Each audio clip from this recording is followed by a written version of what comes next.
Good morning, my favorite class. We are going to talk about some of the rules about quotes. Now, not all of them, but just we're going to get started on the rules about quotes. So how do we use them and how do we use them right?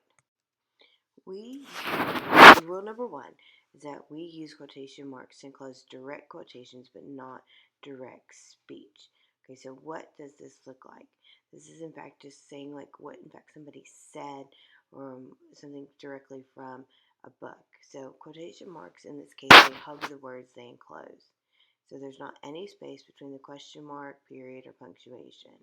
So an example would be, it's no wonder that child has turned out so blemished. Clucked Constance.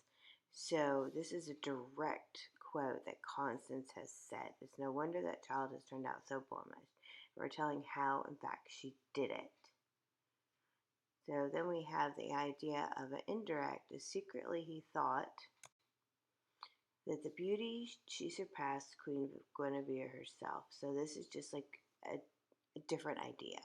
So rule number 2, be spoken words and narratives. Example would be, he answered, hand me a stout bow and a straight arrow. So it's something specifically that a person says.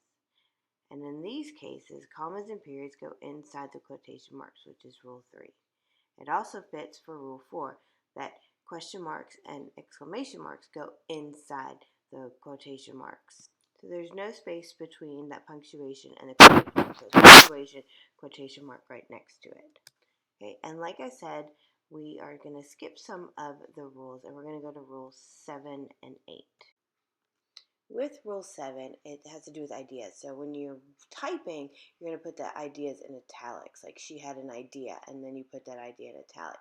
But if you're actually writing it out, you would, like she had an idea, and you would put it in quotes. So handwriting versus typing.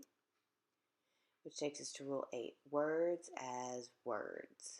So words as words meaning like she said this word, or that is that.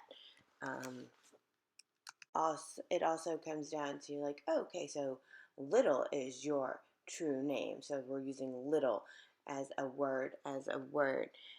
He would have none of this recent drivel of dropping sir and madam from the vocabulary. So sir and madam, sir would be in quotes and madam would be in quotes.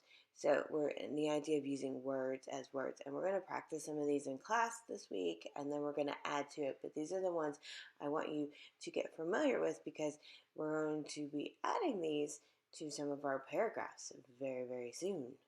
I look forward to seeing you in class on Friday, and I hope you have a great week.